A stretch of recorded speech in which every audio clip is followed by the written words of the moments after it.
The Abba market buzzed with noise, traders shouting prices, hawkers chasing shadows, and the air thick with sun and smoke. Amid it all, a young woman named Amara sat quietly on a wooden bench beside her stall of second-hand slippers. She was 24, with bright eyes dulled by hardship, and fingers rough from years of scraping by. That afternoon, her entire meal was a half plate of cold white rice, pepper sauce barely clinging to it. She ate slowly, not out of fullness but to make it last. A gust of wind scattered dust over her slippers, and she quickly reached for a rag to wipe them clean. Just then, a shadow appeared before her. She looked up. A tall man stood silently, his clothes dusty, his eyes distant. He looked lost, tired, and hungry. He didn't speak, but his gaze dropped to her plate. Without thinking, Amara lifted the spoon, scooped a portion and held it out. "Take," she said gently. "It's not much, but it's something." The man hesitated, then accepted the spoon. His hands trembled as he ate, slowly and gratefully. People around her chuckled. "She day feed madman now?" one woman sneered. Amara ignored them. "You don't have to talk," she whispered to him. "Just eat." The man's lips curled slightly, almost a smile, but not quite. Then, as suddenly as he came, he stood up, nodded once, and disappeared into the crowd. She never even asked his name. But something about him didn't feel like a madman. It felt important. The next morning, Amara arrived early at her usual corner in the market. Her tray of slippers rested beside her as she dusted them one by one, trying not to think about the stranger from yesterday. But she couldn't forget his eyes, empty but searching, silent but full of something deep. She hadn't told anyone about what happened, but somehow, the market had already made it into a tale. "She's now the queen of madmen," one trader said loud enough for others to laugh. "She go marry him, oh," another joked, tossing groundnuts in the air. Amara kept her face straight, pretending not to hear. But inside it stung. She wasn't ashamed of giving him food. What hurt was the mockery. In this market, kindness had become weakness. And people like her, poor and soft-hearted, were easy targets. Still, she didn't regret what she did. Around midday, as the sun grew harsh, she glanced toward the far end of the market, half expecting to see him again. He wasn't there. "Looking for your husband?" a woman asked with a crooked grin. Amara said nothing. She simply wiped her slippers and adjusted her tray. But as she sat, her eyes caught something odd. A small folded paper placed beside the exact bench where the man had sat yesterday. She looked around. No one seemed to be watching. Carefully she picked it up. Her hands trembled as she unfolded the paper. There was only one line written in clean, careful handwriting. "Kindness will always find its way back." Amara stared at the note in her hand, heart racing. She read the words again. "Kindness will always find its way back." There was no name. No explanation. But deep in her spirit, she knew exactly who had written it. The stranger. He hadn't said a word yesterday, but this message said enough. It was gratitude, maybe even a promise. She folded the paper gently and slipped it into her apron pocket, close to her chest. For the first time in weeks, a faint smile touched her lips. The day passed slowly. She sold only 2 pairs of slippers. Not enough to buy a full meal, but enough for half again. And that was okay. Her thoughts stayed on the stranger. His quiet presence, the way he ate with both desperation and dignity. That night, after sweeping the area around her stall, she walked the dusty road home with her sandals scraping the gravel. Her mother, Mama Grace, sat outside their small room peeling cassava. "You look lighter today," she said. Amara said nothing, just smiled and entered inside. Later that night, before bed, she pulled out the note again and read it by the light of a small lantern. The words gave her peace. Someone out there had seen her. Not just what she sold or what she lacked, but her heart. She didn't know his name. She didn't know if she'd ever see him again. But something had shifted. And deep inside she knew, this wasn't the end of the story. The morning breeze was cooler than usual, carrying the scent of roasted maize and damp earth. Amara arrived early again, hoping, though she wouldn't admit it, that the stranger might return. But the bench was empty. She set down her tray and arranged the slippers with more care than usual. The folded note remained in her apron pocket, close to her heart like a secret. "Still waiting for your prince?" one of the other girls mocked, biting into a mango. "Maybe next time bring him stew."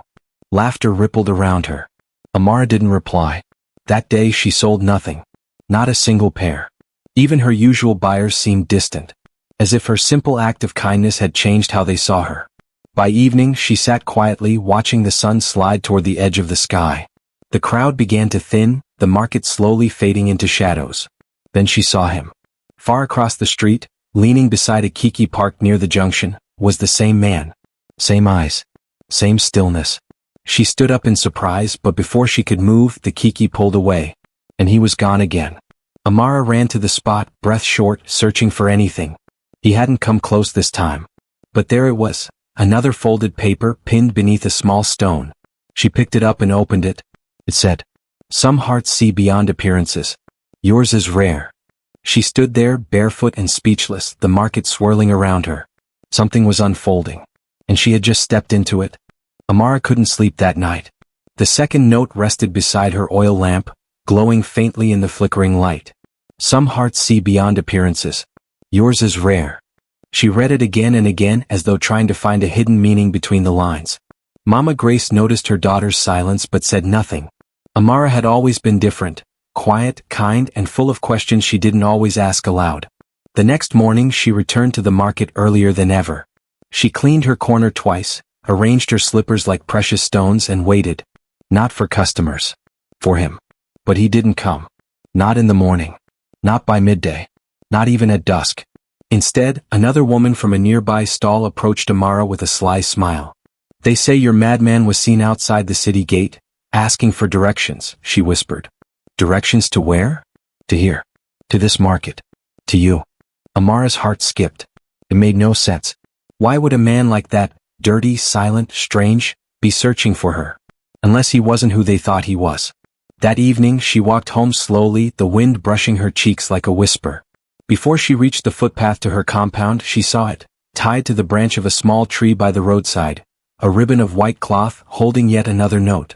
Her fingers trembled as she untied it. "If I return and you're still the same, I'll tell you everything." Amara looked down the road. She whispered, "I'll wait." The next few days were quiet, too quiet. Amara came to the market every morning, holding on to hope. But each day felt heavier than the last.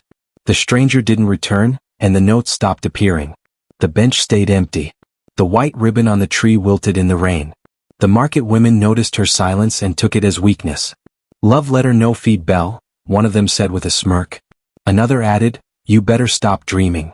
That one Don Waka. Even her customers thinned. A regular buyer chose a different stall that morning. A young boy she often gave small slippers to didn't even wave as he passed. Amara felt the weight of eyes, the laughter behind her back, the whispers she couldn't unhear. People didn't just mock her, they avoided her now as if kindness was contagious and dangerous. Mama Grace, ever observant, tried to speak with her one evening. "My daughter," she said softly, "you've been quiet for days. If someone is pulling your heart, make sure they're not pulling it away from who you are." Amara wanted to respond. But her words caught behind her ribs. She hadn't changed. She was still the girl who shared her last spoon of rice. But maybe he had changed. Or maybe he was never coming back. Still, each morning she carried her slippers, dusted her bench and watched the street. Because a small voice inside her said, "Real things take time to return." It started as a drizzle, gentle drops pattering on zinc roofs.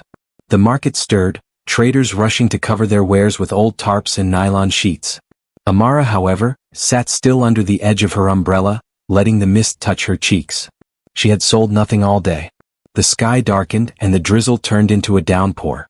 Water pooled in gutters, children squealed as they dashed for cover, and most traders packed up to go home. But Amara stayed. She didn't know why. Something told her today was different. Maybe it was foolishness. Maybe it was faith. Just as she began to gather her tray, a car pulled up near the edge of the market. Not a kiki. Not a taxi. A sleek black SUV with tinted windows. People paused.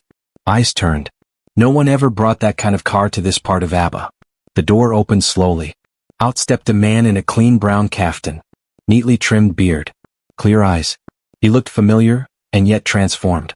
Amara's heart began to pound. He walked with quiet confidence through the muddy path, ignoring the stares. Some market women gasped. Some whispered. But he didn't look at anyone.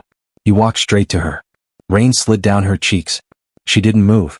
He stopped in front of her and held out a black umbrella. "I believe I owe you a full plate of rice," he said. The whole market froze. Amara blinked. It was him. But this was no beggar. This was a man with purpose. For a moment, the rain and the crowd disappeared. All Amara could hear was her heartbeat. The man's eyes held no trace of confusion now, only calm. He stood tall, his voice steady. You gave without asking. That day, you didn't just feed me. You saved me. Amara opened her mouth, but no words came out. He smiled gently. Can I sit? She nodded, moving her tray aside. He lowered himself onto the same wooden bench where he once sat, hungry and silent. This time people didn't laugh, they stared in stunned silence. Phones came out. Some pretended to be buying things just to stay close. Amara watched him, still unsure if this was a dream. I'm called Jidenna, he said, his voice low. I was testing something, escaping something. I had nothing with me that day but my name, and pain. Amara swallowed hard. I don't understand. I didn't need food, he said. I needed proof that goodness still existed. Everyone passed me like I was invisible. But you looked at me. You gave. She looked down shyly. It was just rice. No, he said. It was rare. The rain had slowed now. The market was alive with murmurs, questions, and disbelief. Then he pulled out a small parcel wrapped in clean paper and handed it to her. For you, he said. She opened it carefully. Inside was a necklace with a simple pendant, a seed cast in silver. He whispered, You planted something that day. Amara held the pendant in her palm. It glistened even under the fading clouds, shaped like the tiny spoon of rice she had once given away. Her fingers closed around it gently, afraid it might vanish if she blinked. The market buzzed behind them, traders whispering, buyers pretending to browse but watching every movement. She finally looked up. Why would you give me this? Jidenna leaned forward, resting his elbows on his knees. Because you reminded me that wealth means nothing if it can't recognize humanity. That day, I had stepped away from everything. My company, my family. I was done. Amara's eyes widened. Company? He nodded. You'll hear the name soon enough. But back then I was just a man wondering if the world had anything left worth believing in. And you found it here? She asked softly. In you. It was too much. Too fast. Her head spun. You're not angry? He asked. That I let you believe I was mad? Poor? Amara shook her head slowly. No. I'm just surprised. He smiled. Good. Because I'm not done surprising you. Before she could ask what he meant, he stood. I'll come back tomorrow. And every day after, if you'll let me. Then he paused. And when the time is right, I'll take you somewhere only kindness can reach. He turned and walked back to his SUV, leaving silence in his wake. Amara stared at the silver seed in her hand. She didn't know where this was going. But her heart whispered, follow it. The next day the market felt different. As Amara walked in with her tray of slippers, people didn't mock her. They watched her. Some smiled with fake politeness. Others whispered in hushed tones. One woman even cleared a space for Amara's bench without being asked. She ignored them all. Her mind was on Jidenna. He had said he'd return. And this time she believed him. By noon the black SUV returned, like clockwork. It rolled in smoothly, drawing eyes like magnets. The door opened and out stepped Jidenna in a tailored white shirt and clean jeans. He carried no bouquet. No gift. Just his calm presence. And 2 steaming plates of jollof rice from a restaurant downtown. He walked over to Amara's stall as if he'd been doing it every day for years. I thought maybe we'd eat together today, he said, handing her a plate. Amara blinked, caught between laughter and disbelief. You brought food for me? She asked. He chuckled. Fair is fair. The two of them sat side by side on her small bench, eating rice in the middle of the open market while onlookers froze like statues. A few tried to snap pictures. Others dropped their goods just to stare. One trader hissed, "Na film be this?" Another muttered, be like say she don catch big fish." But Amara didn't hear them anymore. Not today. Today she was no longer the girl mocked for feeding a stranger. She was the girl being seen, for the very first time. By the next morning, the story had spread beyond the market. Amara woke up to 2 unknown visitors waiting outside her home. Young women from a small blog site looking for an exclusive interview. They had heard about the girl who fed a stranger who turned out to be rich. They called it, the rice that changed her life. Mama Grace chased them off with a broom. "You people won't let peace live," she yelled. "Is it now a crime to be kind?" But Amara stood at the doorway, frozen. How had they found her? She walked to the market late that day. Whispers followed her like shadows. "That's her. She'll forget us soon. I hear he owns a company in Lagos. Tech something." Even those who once mocked her now smiled too wide. offered her snacks and called her Sister Amara. But she wasn't fooled. Their kindness wasn't genuine, it was curiosity wrapped in politeness. Jidenna came again that afternoon. But this time he brought something else. A small envelope. Amara looked at it unsure. "It's nothing serious," he said. "Just a simple invitation." She opened it and read the neat words inside. "You're cordially invited to a private dinner. Dress formal." "I'll wait." Amara's eyes widened. "Why?" He smiled. "Because you deserve more than rice in the rain." For the first time in years she felt nervous. Not because she wasn't ready, but because maybe, just maybe, something she never dared dream of, was beginning. The invitation said formal, but Amara had never owned anything formal in her life. She stood in front of a cracked mirror, wearing a simple mustard-colored gown borrowed from her neighbor, Jidenna. It was a little loose at the waist and tight at the shoulders, but it was the best she'd ever worn. Mama Grace brushed her daughter's hair gently, her eyes soft with pride. "No matter what happens tonight, remember who you are. You didn't dress up to impress him. You dressed up to honor your own worth." Amara nodded, heart pounding. Outside, an unfamiliar car, not the black SUV, waited to take her. The driver, a quiet man in gray, opened the door without saying a word. The ride felt like a dream, streets she'd never been on, buildings that touched the sky. The venue was a small rooftop restaurant with lanterns swaying in the wind and live violin music floating in the air. Everything glowed. And there he was, Jidenna, waiting in a navy suit, calm and radiant. He stood when he saw her. Amara walked toward him slowly, afraid to blink. "You came," he said gently. She smiled. "I almost didn't." He pulled out her chair. "But you did. That's what matters." They sat. The food arrived. But neither touched it for a while. They just looked at each other, two souls from different worlds, yet somehow meeting at the same place. Amara whispered, "Why me?" Jidenna looked her in the eyes and said, "Because you fed my hunger before I ever touched food." The dinner sparkled around them, lights flickering, soft music playing, rich people laughing on distant tables. But for Amara and Jidenna, the world had shrunk to just that candlelit space between them. She sipped water, trying to slow her heartbeat. "You said you left everything, before we met. Why?" Jidenna leaned back, his face serious now. "Because success drowned me. I was surrounded by people who smiled at my money but never saw me. Then one morning I left. I told no one. I wandered, slept in motels, until I reached Abba." Amara listened quietly. "That day at the market I looked like a madman. And maybe I was, in a way. But you," his voice softened. "You gave without knowing who I was. That shook me." She lowered her gaze. "I didn't expect anything." "Exactly," he said. "That's why it meant everything." A waiter refilled their drinks. The sky above glittered with stars, the city lights below twinkling like reflections of dreams. Jidenna reached into his pocket and placed a small photo on the table. It was faded but clear. It showed a younger version of him, standing next to a charity van, smiling. "My late mother ran feeding programs across the country. She always said, 'Who you feed today may be the one who feeds your soul tomorrow.'" Amara stared at the photo. "So," he said gently, "when you fed me, I remembered her." Silence wrapped around them like silk. And in that silence, something unspoken passed between them. A beginning far bigger than either expected. The next morning, Abba woke up to a surprise. Jidenna's face was on the front page of several local blogs. Not just as a businessman, but as the man spotted dining with a market girl. Mystery billionaire hosts rooftop dinner for slipper seller. Is love blooming in Abba's market? Amara didn't see it at first.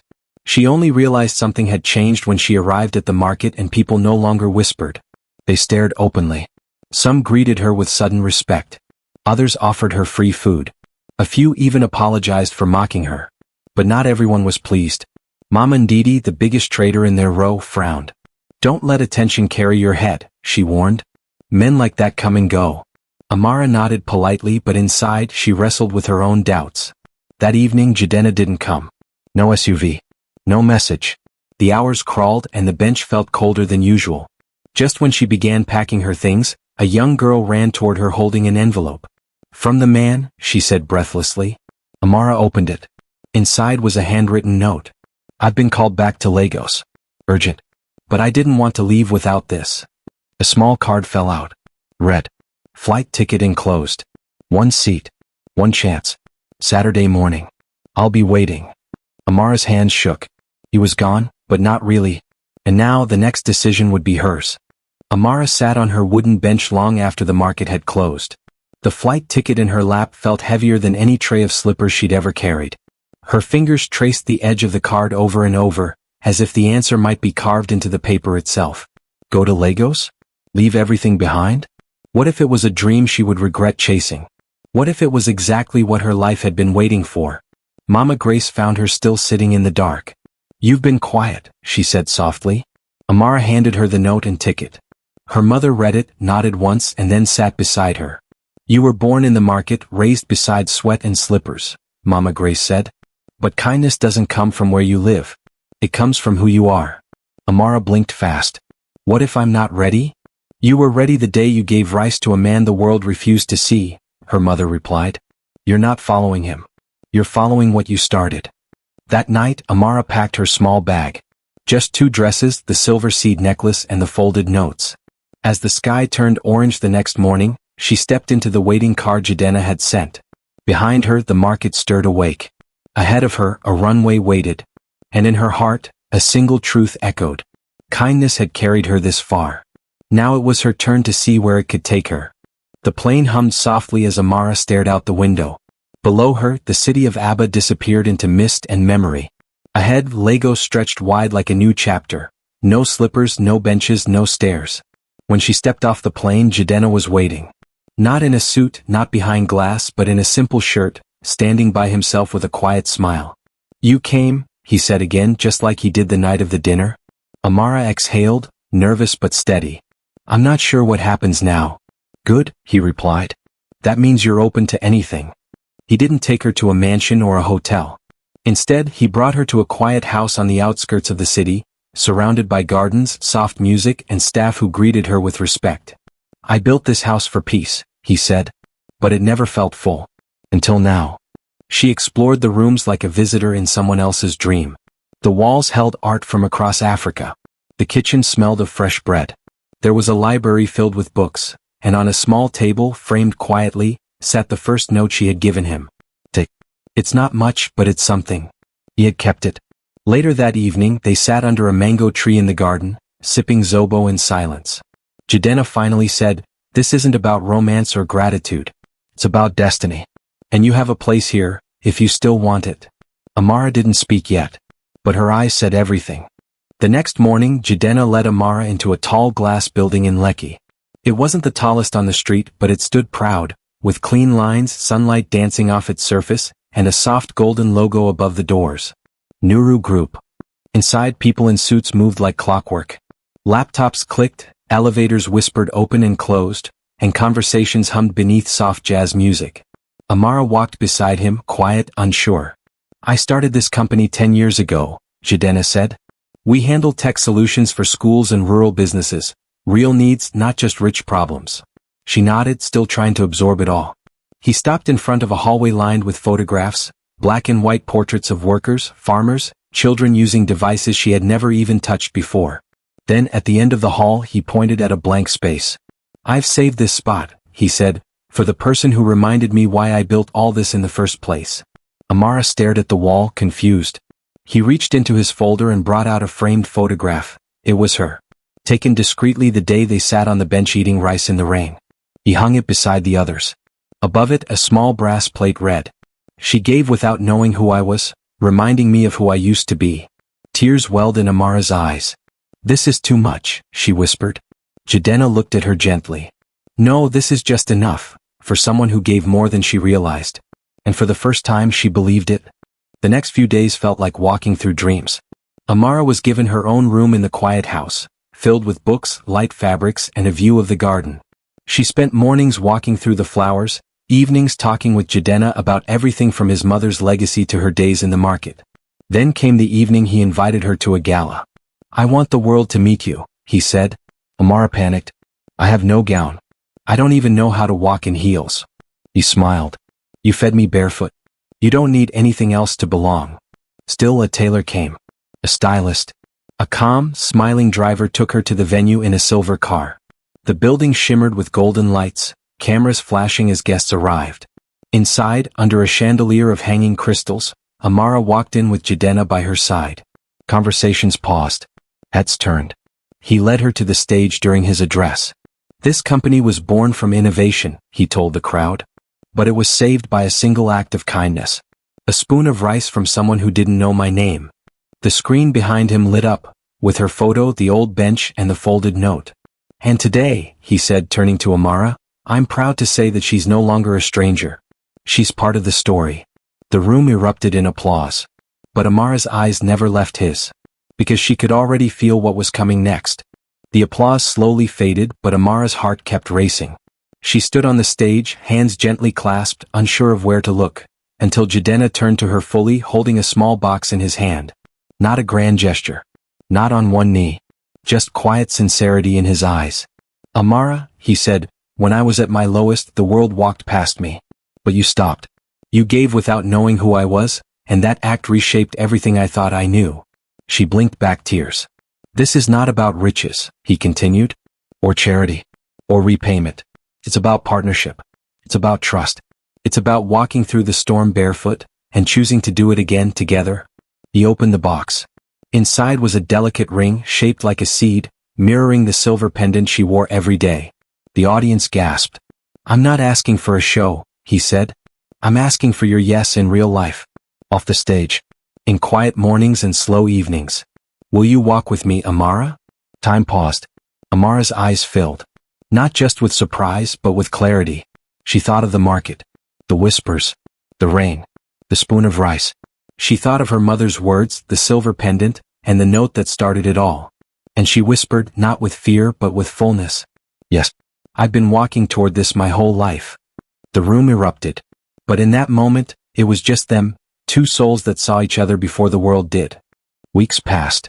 But in Amara's heart, it felt like everything had changed overnight. She wasn't the same girl sitting on a wooden bench with a plate of rice anymore, but she also wasn't trying to forget her past. In fact, she carried it with her like a seed blooming slowly in sunlight. The market still called her name. She returned quietly one afternoon, not to sell but to visit. As she stepped onto the familiar path, whispers rose again, but this time they were different. Not her. She really made it. Some of the traders rushed out to greet her. Even Mama and Didi offered her a seat and cola nut. Amara smiled, embracing each of them with warmth. She didn't come to show off. She came to say thank you, to the place where her story began. She walked to the exact bench where she had first met Jidenna. It was still there, worn but standing. She placed a fresh flower on the spot and whispered, "This is where I met my destiny." That evening, back in Lagos, Jidenna took her hand and led her to the garden behind the house. "I have something to show you," he said. He pulled aside a curtain of leaves. There, etched into a stone, were the words, "To the one who saw me when I was invisible." Tears welled in her eyes. And beneath that stone they planted a real seed together, one that would grow. Just like their love had. From a spoon of rice, to forever.